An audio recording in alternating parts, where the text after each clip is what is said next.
நான் ஒன்னே ஒண்ணு கேக்குறேன், உங்க 2 பேரை. கோலி உள்ள வந்தாரு, பூ பண்றாங்க, ஆஸ்திரேலியன் கிரௌட் எல்லாமே பண்றாங்க. ஸ்டீவ் ஸ்மித்த பண்ண போது கோலி போய் கிரௌட் கிட்ட பண்ணாதீங்கன்னு சொன்னாரா இல்லையா? ஃபேண்டாஸ்டிக் பாயிண்ட் அது. அப்ப ஏங்க ஸ்டீவ் ஸ்மித் போயிட்டா இருக்காரு? அவர் ஊர்ல அவர் பிஸ்டா தானே, கிரௌட பிஹேவ்னு சொல்லலாம்ல. பட் ஆக்சுவலா பாத்தீங்கன்னா ஒரு ஆஸ்திரேலியன் அந்த கிரௌட் மட்டும் கிடையாது, ஈவன் மீடியாவும் பாத்தீங்கன்னா எவ்ரிடே டார்கெட் பண்றாங்க. சிலர் ஆசைக்கும் தேவைக்கும் வாழ்வுக்கும் வசதிக்கும் ஊரார் கால் பிடிப்பார்.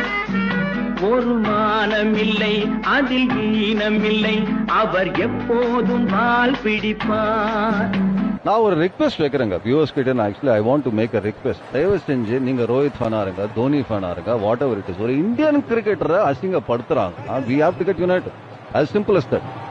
எதிர்காலம் வரும், என் கடமை வரும், இந்த கூட்டத்தின் ஆட்டத்தை ஒழிப்பேன்.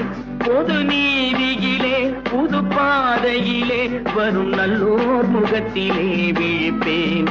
வரும் நல்லோர் முகத்திலே விழிப்பேன்.